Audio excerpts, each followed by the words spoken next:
Bezrat Hashem. Donc tout de suite, la suite, la suite de notre fameuse histoire avec Yosef Hatzadik. Et en plus, Mina Shamaim, j'ai repensé à une. Je ne sais pas si Laura va en parler ici, je ne sais plus là. Mais il y a une scène auquel j'ai repensé que je me suis dit, il faut que je vous la partage. C'est une des scènes de la Torah, moi, une des scènes qui m'a le plus ému quand je l'ai étudiée. D'ailleurs, Yosef, c'est un des personnages qui est le plus émouvant. Quand tu rentres dans ce qui lui arrive, etc., quand il se met à pleurer, quand il fait arriver bien, etc. Mais là, je vous parle d'une scène, on est dans le périple de Yosef, on n'est pas quand il arrive dans sa gloire. Ok, là, dans son périple, il y a un passage qui est un Midrash. Donc, je vous ai dit hier que la mère de Yosef a été enterrée en chemin, vers Bethléem d'ailleurs, ok, mais elle est enterrée sur la route. Et quand il a été vendu en esclave, qu'il était donc tiré par les chameaux, attaché avec les cordes, etc., il se retrouve il vient de se retrouver complètement dans un vendu. Ils sont passés devant le tombe de sa mère. Donc, il arrive en statut d'esclave, il ne sait plus où il est, il passe devant la tombe de sa mère, et le Midrash ramène qui s'est jeté sur la tombe de sa mère, qui s'est mis à pleurer, qui s'est mis à supplier sa mère, demander de l'aide. Et lui, les Ishmaélites qui ont vu ça, ils ont commencé à le frapper, parce qu'ils voyaient leur esclave qui ne veut plus avancer. Ils commencent à le frapper, donc il se retrouve jeté sur la tombe de sa mère, en train de supplier sa mère, et il se prend des coups de bâton. À ce moment-là, il y a eu un tonnerre, il y a eu un orage qui a éclaté, un truc flippant. Ils ont compris que de ce moment-là, en fait, le Midrash ramène que sa mère, elle lui a parlé. Il a entendu sa mère. Tu lui a dit, mon fils, ne t'inquiète pas, je t'accompagne là où tu vas. Je ne fais plus la phrase exacte du Midrash, Hachem il sera avec toi, je veille sur toi, ne t'inquiète pas. Et, euh, et il se faisait frapper. Donc, c'est ça, mais je repensais juste à ça que, je ne sais pas si t'imagines, quoi. Il a perdu sa mère, il repasse devant la tombe de sa mère, il se fait frapper. C'est un truc de fou, c'est une histoire c'est une situation incroyable. Et donc, quand Youssef, il s'est tenu, on s'est arrêté là. Donc, il a tenu l'épreuve, donc avec la femme de Potiphar, d'accord? La femme de Potiphar qui a cherché à le séduire pendant près d'un an. Elle remettait, on dit que c'était une femme qui avait une beauté extraordinaire, qui avait toutes les beautés du monde, elle l'avait en elle. Donc une femme qui avait une beauté, laisse tomber, qui se changeait tous les jours, qui ne remettait jamais les mêmes tenues, qui a tout fait pour le faire tomber, qui l'a pourchassé, qui l'a trouvé des arguments, Alpi Sérel, Alpi Mazal, Alpi truc. Elle voyait dans les astres, effectivement, il devait avoir une descendance entre guillemets ensemble, puisqu'il a épousé la fille adoptive de la femme de Potiphar. Il a épousé la fille Asnat, qui était la fille de Dina en réalité. D'accord. Donc, euh, bref, il a résisté à tous les trucs. Qu'est-ce qui s'est passé juste derrière ça? Jeté en prison. Et quelle prison? On ne parle pas d'une prison du tout ce qu'on peut imaginer. Ils l'ont jeté à l'intérieur d'un trou. La prison de l'époque de là-bas qui est en Égypte, c'était un trou, d'accord? Et il a été jeté à perpétuité. Le dîne qui s'est pris à l'époque, c'est un dîne de perpétuité. Il a 17 ans. Il est jeté dans un trou à perpétuité. Il a perdu sa mère, il ne voit plus son père. Ses frères lui ont fait le coup de. Et on voit pas la lumière du jour. Dans la prison dans laquelle il faut imaginer, il n'y a pas la lumière du jour. C'est un truc de fou. Mais Yosef Roked, et Yosef, qu'est-ce qu'il fait? Là-bas, il se met à danser. Pourquoi? Parce qu'il est Mamine Bachem. Là-bas, il est Mamine Bachem, que quoi? C'est quoi être Mamine Bachem? Il faut être clair avec ça. Avoir Emouna dans Hachem, c'est avoir Emouna dans la Rachamim d'Hachem. Quelqu'un qui dit, moi, je crois en Dieu, mais Dieu est un tyran, Chaz Veshalom. Je ne dis pas ça sur Dieu. Ou Dieu, il me fait du mal, Chaz Veshalom. Il ne croit pas en Dieu. Il croit dans de l'Avodazara. Il croit dans un Dieu qui s'est inventé. Et il n'y a pas longtemps, je parlais malheureusement, avec quelqu'un qui a jamais l'aide, j'ai attaché à se renforcer, personne n'a l'abri. Mais vraiment il me dit, je suis à deux doigts de me révolter, et qui me parle sur Hachem, je lui dis, je te dis la vérité. La personne de qui tu me parles depuis 10 minutes, ou je sais pas, les messages qui m'ont envoyé, les trucs, tu ne me parles pas d'Hachem, tu me parles du Dieu que tu t'es inventé, du Dieu que tu t'es créé. Le Dieu qui a créé le ciel et la terre ne t'a jamais fait de mal. Ce Dieu-là, il fait que ton bien. Toi, tu vois maintenant ça, c'est pas Dieu, tu t'es inventé, c'est une idole que tu sers. Mamash, ça vaut d'Azara. Tu peux me dire, mais je fais ma fila tous les jours, j'étudie la Torah, ça vaut d'Azara. Si l'étude de la Torah que tu fais, elle t'amène à comprendre que Dieu est méchant, Chaz Shalom, à vaut d'Azara. C'est Kepchuto pour moi. Aemuna, Shelo, Lo Ishtana. La Emouna de Yosef, elle n'a pas changé. Elle n'a pas changé. Il n'est pas. Il a répété, il s'est répété à lui-même. Constamment, il se l'est répété. Il s'est coaché, parce qu'il faut apprendre à se coacher aussi. C'est hyper important. En Rabaolam, il se répétait sans cesse. Il n'y a pas de mal sur terre. Mais oui, je le répète, en prison, en Égypte, à 17 ans, dans un trou à perpétuité, dans le noir, avec les pires mécréants de l'humanité. Là-bas, il se répète ça, Yosef Hatzadik. Et le Rav Moshe, il ramenait pour la petite histoire, l'importance d'apprendre à se coacher. On doit apprendre à se remettre sur pied soi-même. Le Rav Yermen, une fois qu'il est parti, faire un espède, faire une oraison funèbre. Pour quel cas? il est parti pour une jeune fille, Dieu préserve, qui, je crois qu'elle a eu un accident, qui est partie à 20 ans. Donc il se retrouve, Chas Shalom, à une oraison funèbre, une salle remplie à craquer, bondée, les gens choqués, les parents, les grands-parents, tout ce que tu veux, une salle, imagine, il doit parler pour une jeune fille qui a été tuée à 20 ans, Shem Ishmor, Shem Yerachem. Et le Rav, il ramène, il dit comme ça, il dit, juste avant d'entrer dans cette salle, il y a un type qui est venu me voir et qui m'a parlé de ses problèmes. Il m'a tellement parlé de problèmes à n'en plus finir. Le Rav dit, ça m'a brisé dans ma vie. D'entendre des trucs et voilà, ça va pas arrêter, tout va pas. Faire attention à ce qu'on entend. Faire attention. Le Rav lui, il te dit, imagine, quel va première nous, lui qui travaille à son niveau, que ça peut atteindre. Donc, le Rav, il dit, il m'a brisé. La personne que j'ai parlé, elle m'a brisé. Et il dit, et Baruch Hashem, le Rav dit, Mina Shamay, qu'on ne m'a pas donné la parole en premier. Je suis arrivé, il y a quelqu'un qui disait par là moment. Pendant le moment, le Rav dit, pendant le moment où cette personne s'est mise à parler, le Rav dit, je me suis parlé à moi-même, Shalom. En Rabba Olam, Hashem Tov. Parce que là, maintenant, quand tu parles avec quelqu'un qui a que des problèmes, ce qu'il y a en fond de cloche, c'est quoi? Lui, il te le dit pas comme ça, attention, hein, mais c'est ce qu'il veut dire. Hachem, Chas v'Shalom, il est mauvais. Hachem va nous faire du mal. On est mal barré. Tout est foutu. Il y a le désespoir, etc. Lui, c'est ce qu'il te dit en fond de cloche. C'est ce que ça veut dire. Qu'il ne l'a pas dit dans ces mots-là, mais c'est ce que ça signifie. Et toi, ton inconscient, toi, tu prends des décharges de ça. Et ça pète, c'est des coups à la fin, ça peut te faire pas, tu peux fléchir. Laura avait dit, c'est là où il a été. Il a dit, j'ai commencé à me dire, Endra Baola, Amenda Barkazé, Hachem, il est bon, Hachem Tov Tamid. Il dit, j'ai commencé à me répéter ces phrases, Hachem, il est bon, il n'y a pas de désespoir, Hachem, il fait que le bien. Il dit, ils m'ont donné les micros. Donc imagine, il a dit la première parole que j'ai ressortie devant ce SPED, et il a dit, je les ai tous renforcés. Il leur a dit, Endra Baola, il n'y a pas de mal sur terre, mais de dire, il n'y a pas de mal sur terre. À ce moment-là, dans un SPED où ils ont perdu un enfant de 20 ans, et BMS, il les a renforcés. Parce que c'est pas le tout de le dire. C'est quand ça te transperce, ce qui sort du cœur, sort dans le cœur. Combien de fois le Rav il est parti voir des endeuillés et combien de fois ces endeuillés sont sortis en dansant. Moi, ça m'est arrivé une fois de suivre, d'essayer d'imiter le Rav, de les et bon, au Hachem, je l'ai fait, je les ai fait chanter, ils m'ont remercié. J'étais un aspect difficile pour quelqu'un qui a perdu sa maman, le mari qui a perdu sa femme. Difficile, mamage difficile. On a chanté, on a dansé ce jour-là. Mais l'Irvod Hachem, c'est pas au contraire que maintenant, c'est faisable. Je ne parle pas de moi, parler de moi, c'est juste pour dire que nous aussi, quand on va voir les endeuillés, d'essayer de les raccrocher. Notre travail, il faut comprendre. Mon travail, quand je vois les endeuillés, c'est de les comprendre, mais c'est surtout de les raccrocher à l'Aïmouna. On a un devoir de raccrocher nos frères à l'Aïmouna. Moi, j'ai un devoir de faire Messirut Nefesh, de ne pas me laisser faire attraper l'Aïmouna. Que personne n'a le droit de m'enlever l'Aïmouna. Même que le Rav Arushi, comme ça, quand il avait des gros problèmes de santé, avec des douleurs de dingue. Il avait des douleurs de dingue, il a dit, vous pouvez même pas imaginer. Il a dit, tout ce que j'ai demandé à Hachem, j'ai Hachem, fais ce que tu veux, mais ne m'enlève pas l'Aïmouna. Ne m'enlève pas l'Aïmouna. Fais ce que tu veux de moi. Laisse-moi l'Aïmouna. C'est-à-dire qu'il ne demandait pas qu'on enlève les épreuves, il ne demandait pas qu'on enlève la souffrance, il ne demandait pas qu'on enlève la douleur, alors qu'il souffrait le martyr. Il dit juste laisse-moi l'Aïmouna, que c'est pour coûter pour le bien. Je ne veux pas vivre dans le chéquier, ne serait-ce qu'un instant. Je ne veux pas vivre dans le mensonge, ne serait-ce qu'un instant dans ma vie. Donc on doit se battre, maman, se battre. Et quand quelqu'un, quand tu prends une décharge qui crassera de quelqu'un qui t'a mis un chaos émounatique, tu te reprends. Tu te reprends. Tu as pris une sale nouvelle, tu te reprends tout de suite. Tu laisses pas la nouvelle commencer à fleurir à l'intérieur de toi. Un truc. Tu te reprends tout de suite. Tu arrêtes ce que tu fais, tu arrêtes ton travail, tu fais une pause, tu vas faire une heure du pot des doutes. C'est une heure où tu vas te faire un lavage de cerveau positif. Tu te remets en ordre. Je ne vais pas laisser maintenant le venin qu'on vient de m'envoyer se répandre dans tout mon être. Je mets l'antipoison. C'est quoi l'antipoison? Des paroles des Mouna, des pensées des Mouna. Je dis, je pense, je parle, je parle, je pense, je parle, je pense. Et je punch jusqu'à ce que mon cœur, parce que quand tu parles avec Hachem, c'est une piqûre que tu as dans ton cœur, jusqu'à ce que dans mon cœur, j'ai désinfecté, j'ai nettoyé et que je me sens mieux. Et ça marche. Et ça marche. Et s'il faut que tu fasses une heure d'affilée rien que pour que ce problème-là, il arrête de te scléroser de l'intérieur, tu prends une heure. Et s'il faut 2 heures, 2 heures. Et s'il faut 6 heures, 6 heures. C'est-à-dire que ça, il faut comprendre que si on retire la de quelqu'un, c'est comme si la personne maintenant, elle se tue à vouloir réussir son travail, il n'y a pas de connexion Internet.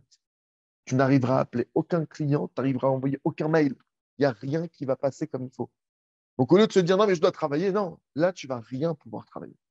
Donc remets le courant dans ta maison, dans ta tête. Remets de la lumière. La lumière, la lumière, c'est Hachem. Le avant que je dis la lumière de ce monde, c'est qui? C'est Hachem. Comment tu remets la lumière? Avec la Emouna. Avec la Emouna, je remets Hachem dans la vie. Je remets de la Emouna dans ma vie. Je laisse personne m'enlever ça. En tout cas, Yosef Atzadik, il était au stade de En Rabo Olam Klal, d'accord? Et c'était ça, d'accord, le Ratzon Hashem, que quoi que Yosef, c'était la volonté d'Hachem que Yosef il descende là-bas dans ce trou qui était au summum de l'écorce des forces du mal, au summum du mal. Il est mamage dans un endroit chamichement, dans le summum de l'obscurité. C'est-à-dire qu'il est dans le pays le plus bas du monde, l'impureté la plus, dans l'endroit le plus impur du monde. Dans l'endroit le plus impur du monde, il est l'endroit le plus bas du plus bas avec les gens les plus bas. C'est-à-dire qu'il est au maximum du maximum. D'accord? Pour que là-bas, précisément, pourquoi Hachem l'a envoyé là-bas? Pour que là-bas, il jboque la clé pour qu'il brise l'écorce des Égyptiens, qu'il éclate l'écorce des Égyptiens via Doua. Et comme on l'avait dit un peu hier, enfin, au cours d'avant, c'est connu que c'est uniquement grâce au mérite de Yosef Hatzadik qui est descendu en Égypte, que lui là-bas, il a fait face à des épreuves et des difficultés si grandes, il y a que le peuple d'Israël a pu être délivré d'Égypte. À lui tout seul, par ce qu'il a brisé, qui était a priori insurmontable, il a sauvé tout le peuple. Non, lui est redevable. Yosef allait d'Amidato, Ben Israël, Shiber et Ataktipa. Parce que par le fait que Yosef, maintenant, il s'est retrouvé face à cette épreuve, il a brisé l'écorce des forces du mal, de cette impureté qui était à Kasha, qui était une impureté hyper difficile. Véloulé chez Yosef Shiber. Et si Yosef n'avait pas brisé maintenant cette écorce-là avant que qu'on soit venu en Égypte, alors maintenant, elle se serait tellement dressée et répandue et elle aurait pris des forces, cette écorce-là des forces du mal, sur le peuple d'Israël, au point on n'aurait pas pu sortir d'Égypte, d'accord, à jamais. Et on aurait été impurifié là-bas à jamais, d'une impureté qui était plus nettoyable. Et c'est ainsi que c'est écrit dans Zohar Kadosh, d'accord? Et c'est comme ça que c'est écrit dans le Tanachot. Et mais pas tout, comme on en a parlé hier, les béné Israël, ils sont sortis Bechipazan parce qu'ils sont sortis avec impression parce qu'à un moment de plus, ils arrivent au 50e degré d'impureté et là, c'était foutu. C'est non-retour. D'accord? La reine, c'est pourquoi Hachem Barach, Hachem, lui, qu'est-ce qu'il a fait? Il a fait germer la délivrance. D'accord? Il a préparé la Géoula du peuple d'Israël directement depuis le trou dans lequel Yosef il a été jeté. Yosef Hatzadik. Ou Betor Yamim Niyameler. Et en quelques jours, Yosef est devenu roi. Il a dominé le monde entier et tout le monde s'est annulé devant lui. Il faut comprendre que plus personne ne résistait à Yosef Hatzadik après ce qu'il a passé. C'est écrit que Pharaon, il a même dit aux Égyptiens, vos genoux, vos pas, tout va aller d'après la bouche de Yosef. Ce qu'il dit, vous ferez. Et même quand il continue l'histoire de la famine, qu'ils sont venus voir, parce que Yosef, quand il y a eu la famine, il a demandé, ils ont voulu acheter à manger, et il a racheté tous les terrains. Il leur a dit, donnez-moi votre terrain. Moi, il a fait tout un truc de fou. Ils ont été se plaindre à Pharaon. Il a dit, vous n'avez pas compris. Vous avez tous mis de côté des récoltes. Ils disent, ouais, alors elles sont quoi vos récoltes? Qu'est-ce qu'elles sont devenues? Ben, tout a pourri. Est-ce que vous comprenez devant qui vous êtes? C'est qu'ils sont arrivés à Matsav, il les a circoncis. Joseph, il a circoncis toute l'Égypte. Pourquoi il a fait ça? Pour que les Égyptiens ne puissent pas distinguer un juif d'un non-juif. Il les a tous circoncis. Il a racheté tous les terrains de l'Égypte. Qu'est-ce qu'il a fait une fois qu'il a racheté les terrains de l'Égypte? Il a déplacé tout le monde. Toi, tu es au nord, tu vas au sud. Toi, tu es au sud, tu vas au nord, est, ouest. Pourquoi il a fait ça? Pour que quand les Hébreux ils vont venir en Égypte, tu ne vas pas lui dire, ah, mais toi, tu n'es pas d'ici. Mais toi non plus, tu n'es pas d'ici. Ouais, c'est vrai que je suis pas de Marseille, mais toi non plus, tu n'es pas de Marseille. Tu viens de Lyon. Donc, plus personne, pour que nous, on ne se sente pas des étrangers, il les a tous rendus étrangers. Mais on parle d'un niveau, d'accord? Donc, est-ce que ça valait le coup qu'il passe par là-bas, Youssef? Ok, euh, maintenant, Madoua Velama, pourquoi maintenant, en quelques jours, Youssef s'est retrouvé à gérer toute l'Égypte, etc. Kiourakad. Qu'est-ce qui a amené Youssef maintenant à ce pic de royauté qu'il a eu, une royauté, un truc de fou? Parce qu'il a dansé. À quel moment il a dansé? Quand il était là-bas, justement, dans ce trou. Est-ce qu'il n'a pas abandonné, il n'a pas laissé tomber sa émouna ne serait-ce qu'une seconde. Il n'a pas laissé une pensée venir lui dire que c'est pas bien ce qu'il vivait. Pas une pensée. Et ça, pour nous, c'est un grand message pour chacun d'entre nous. C'est un message hyper puissant que chacun maintenant, il doit mettre devant ses yeux l'image de Yosef constamment. Et si quelqu'un maintenant, il te dit, oh là là, je suis dans une obscurité de dingue, je passe par des situations à chemichement, regarde ce qui est en train de m'arriver, regarde par quoi je suis en train de passer en ce moment, c'est catastrophique, etc. Si quelqu'un il te dit ça, alors, alors, lui, il est en train de perdre sa émouna. Lui, il est en train de chuter dans sa émouna parce que selon lui, ça y est, jusqu'ici, on avait la foi, mais il y a une limite. Là, non, là, ce qui m'arrive, c'est trop. C'est grave. Chas v'shalom. Qui est-je gamme vous la émouna? Pourquoi? Parce que Il y a une limite à l'aïmouna. Attends, c'est pas infini non plus, hein, c'est pas. D'accord? Qui est fidèle à toi, parce que d'après son esprit qui est tordu, c'est uniquement quand on comprend un Kadosh Baruch Hu qu'on peut croire en lui. C'est une grande et grave erreur. Tous ceux qui sont là en mode non, on est rationnel, une Torah rationnelle, tout doit être rationnel. Ah, putain, la Emouna n'est pas rationnelle. Tu ne comprendras jamais Hachem.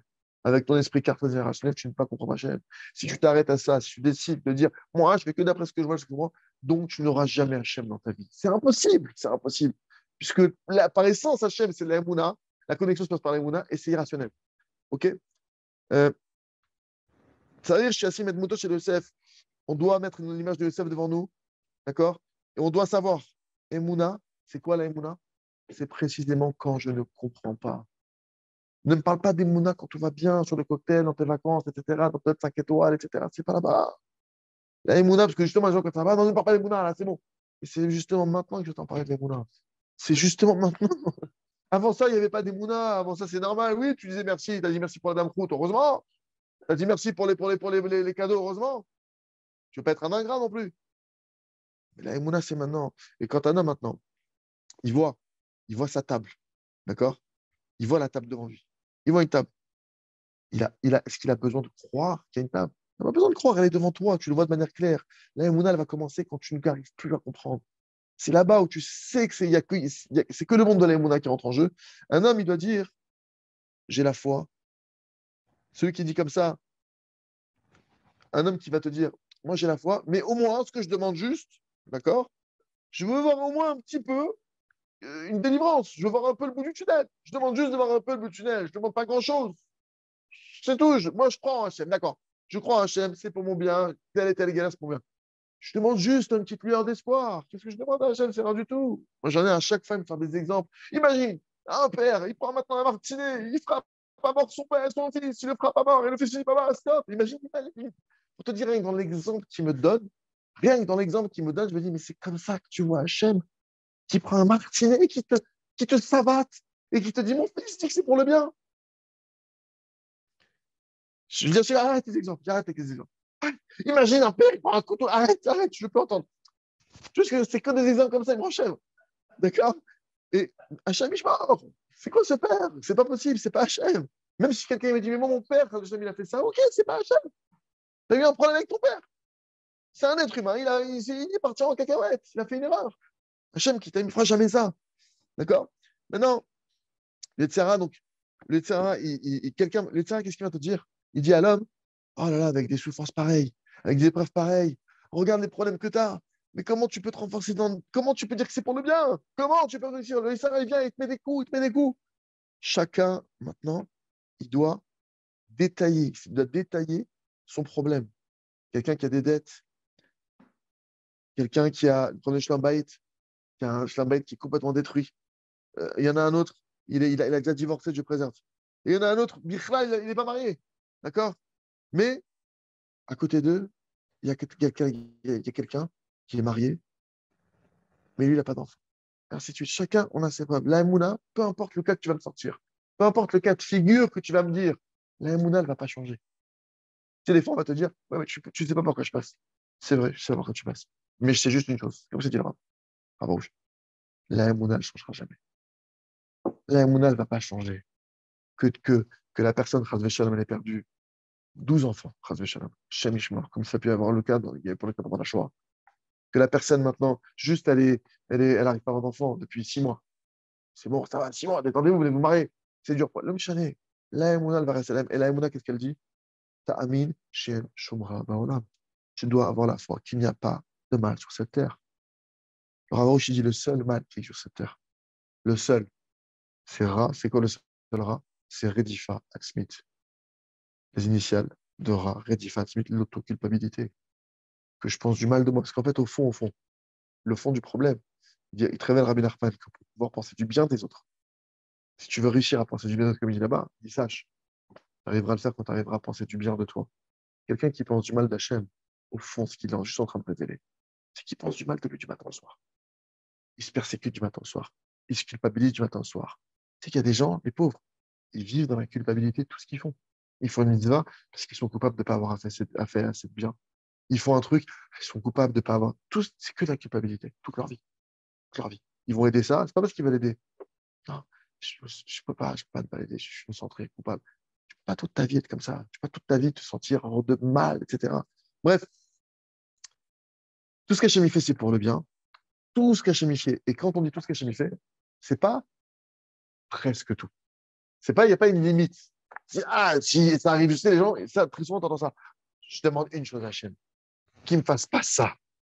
Et tu sais quand la personne te dit ça, elle va y passer. Tu sais qu'elle va y passer. En fait, il y a un target. Pourquoi? Pourquoi ça se passe comme ça? Pas parce que Hachem est tyran. Ne mets pas de limite à la Emouna. Moi, je dois avoir la Emouna que ce qu'Hachem il va vouloir, c'est ce qu'il y a de mieux pour moi. Il n'y a pas de.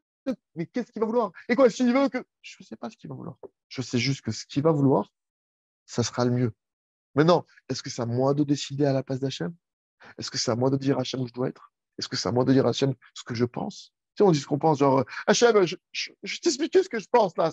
C'est n'importe quoi. Non, mais Khalil, c'est pas là pour ça. Tu peux dire, attention, tu as le droit de dire à Hachem, mais quand la base, elle est droite, Hachem, je sais que tu étais pour le bien.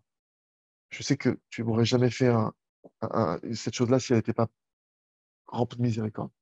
Moi, bon, voilà, moi tout de suite, j'ai envie de croire. J'ai envie de m'accrocher à l'Emouna, j'ai envie d'y croire. Mais j'ai trop mal. S'il te plaît, aide-moi. J'ai mal, je souffre. J'ai besoin d'aide. Tu comprends? C'est-à-dire que moi, ma volonté, je veux croire. Pas, je viens et je dis, ah non, je veux bien croire, mais jusqu'à cette limite. Ma putain, ma putain. Kadesh Baruch Hu, il te dit, mon fils, tu dois avoir la foi que je t'aime et que je veux que ton bien. Quand un homme maintenant, il a la foi, quand un homme, il se met à croire, mais bémet, une émouna sincère. Tout de suite, écoutez bien, dès l'instant où il se met à avoir cette émouna-là, il reçoit de la joie, il reçoit un apaisement de l'âme, une shalvat nefesh. Il ressent du bien et du bon dans son cœur. Et il se sent entier, comme si rien ne lui manquait, rien. Et il ressent comme si que tout va bien chez lui, il n'y a aucun problème. Il n'y a aucun problème. Dès que tu as cette émouna-là, dès que tu acceptes avec joie, dès que tu as cette foi qu'Hachem, il veut que mon bien, c'est fini. Tu rentres pas dans mes attentes, tu rentres pas dans la question d'après. Mais s'il veut que mon bien, le cerveau qui revient à la charge, alors comment t'expliques? Alors, il y a cerveau. Je merci de ta remarque. Tu n'as pas été invité à la réunion. Tu n'as pas été invité. Là, je parle que avec la Emouna. Le cerveau, Mechila, Habibi, avec tout le respect que je te dois, tu es loin de comprendre Akadosh Baruch Hu, alors sors de la pièce, va à l'endroit où tu es capable de comprendre ce que tu peux comprendre. Moi, je suis à un autre niveau, là. Je suis plus du tout dans la cour des bébés, là. Là, dans la cour des grands, là. OK? Et Yotse, donc, il se trouve que quoi?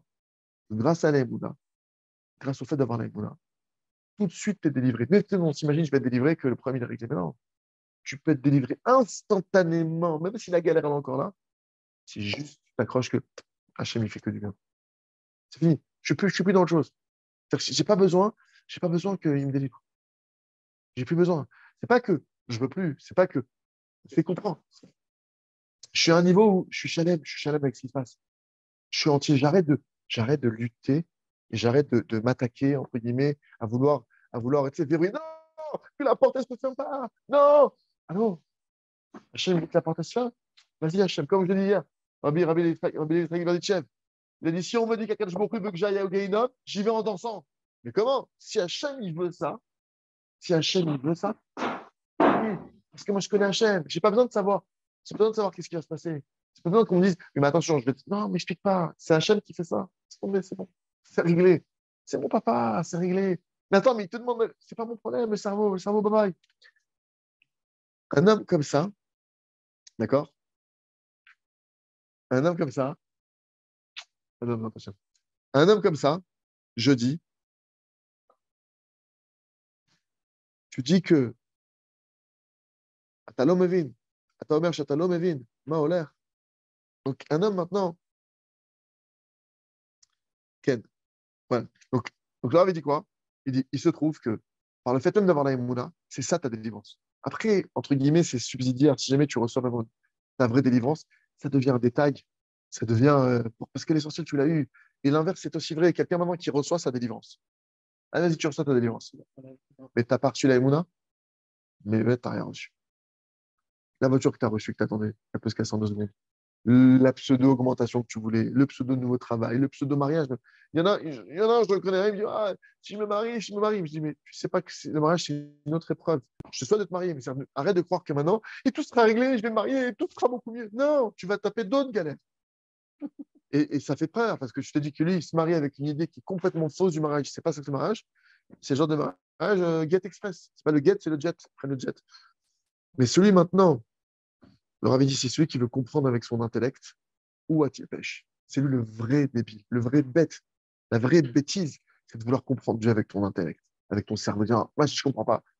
Ça, c'est bête. Et à un homme comme ça, le Rav dit, qui pense qu'il doit tout comprendre et que ça doit passer par le cerveau, etc., le Rav, il a dit, je lui dis que tu ne comprends pas ce qui est en train de se passer. Tu n'as pas de parnassa, tu n'as pas d'appartement, ou tu n'as pas réussi à acheter d'appartement, bien frère. Tu n'arrives pas à acheter. Tu n'arrives même pas à t'acheter une paire de chaussures. D'accord? Tu dis toi-même que tu n'arrives pas à comprendre ce qui t'arrive dans ta propre vie. Alors, et la foi, t'as Amin.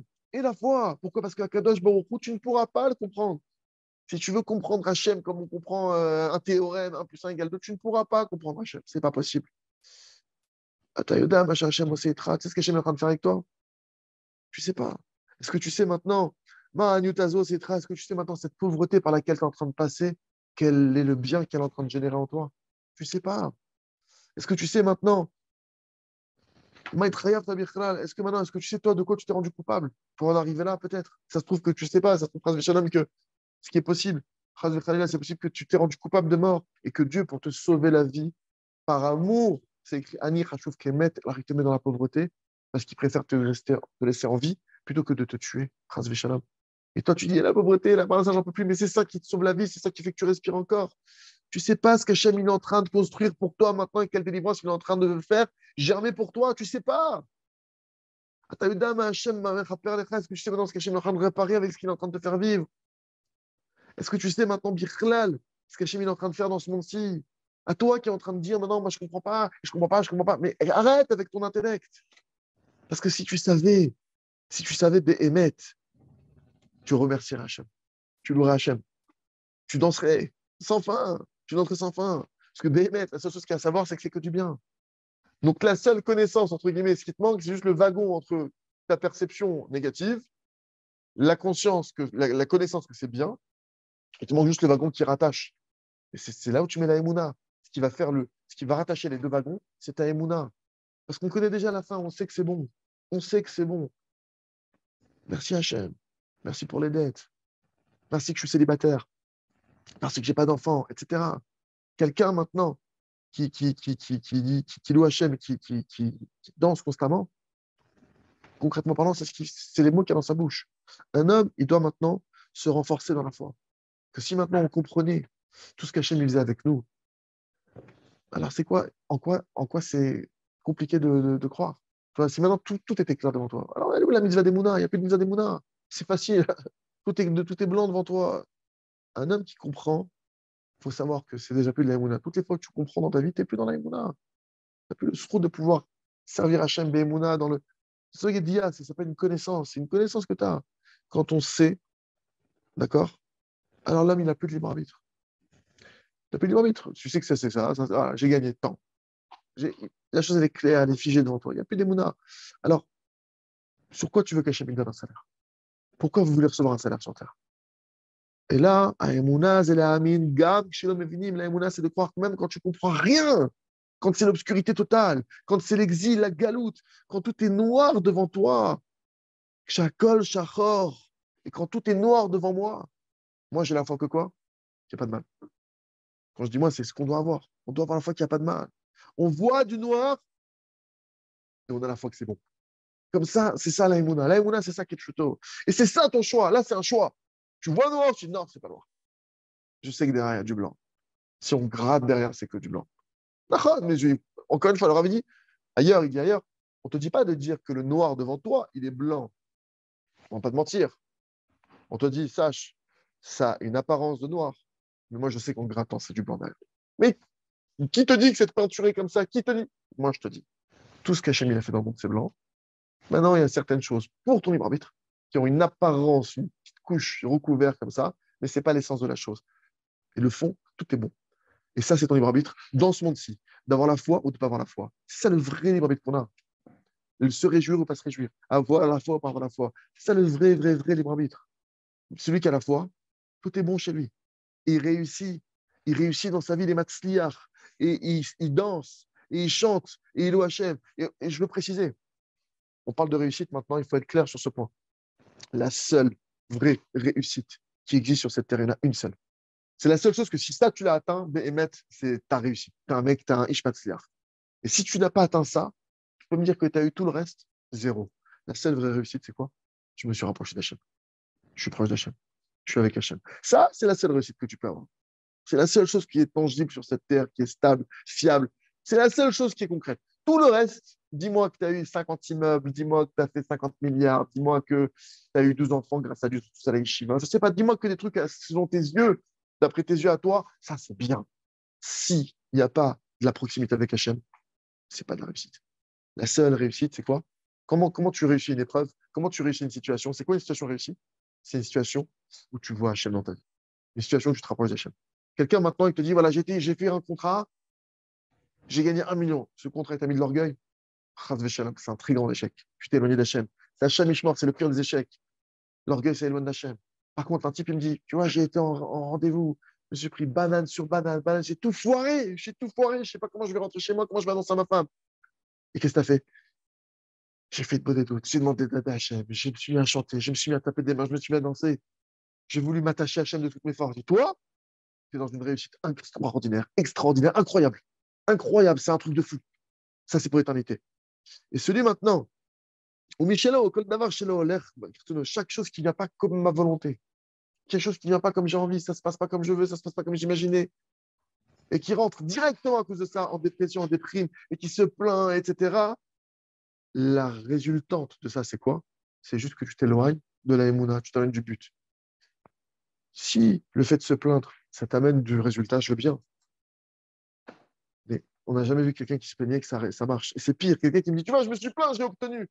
Tu es Mort, tu es en train de t'enfoncer dans le fait que plus je perds la Emouna, plus je réussis. Des fois, déjà dit, tu vois, heureusement que j'ai créé, j'ai obtenu ce que je voulais, sinon je t'ai mis en colère. C'est un Vodazara. Vodazara, c'est quoi? C'est que tu t'éloignes de la Emouna. Si tu cries sur des gens, c'est que tu crois que c'est eux qui gèrent ta vie. Si tu es en colère contre des gens, tu crois qu'ils gèrent ta vie. Si tu es triste devant certaines personnes, c'est que tu crois que c'est eux qui gèrent ta vie. En plus, Rachem, que tu gères maintenant en me disant, tu vois, j'ai la preuve de ne pas avoir la Emouna, parce que c'est ce que tu es en train de me dire. J'ai crié, j'ai tapé du poing, j'ai obtenu. Ça aurait été 10 fois mieux que tu ne reçoives pas. Pour avoir maintenant mis dans ta tête que la réussite s'obtient par la force, finalement sans Dieu. Alors que j'aurais préféré que le petit lui, j'ai rien réussi, qu'est-ce que tu as fait? J'ai prié, même si tu n'as rien obtenu derrière. Tu as obtenu Hachem. Zayaïkar. Zayaïkar. C'est pour ça que le Rav, c'est ce qu'il dit ici. La Yeshua, c'est déjà que j'ai Hachem dans ma vie. C'est ça la vraie Yeshua. Après, maintenant, tu as des enfants derrière, besoin d'Hachem. Tu as des milliards derrière. Tu as ce que tu veux. Je te dis la vérité, c'est secondaire. Je le souhaite à toute toi, Israël, que tout le monde, qu'on est tous plein d'abondance, besoin d'Hachem. Aval, la vraie, seule réussite, c'est avoir Hachem dans sa vie. Besoin d'Hachem. Prochain épisode, au prochain cours. Razak, venez Razak.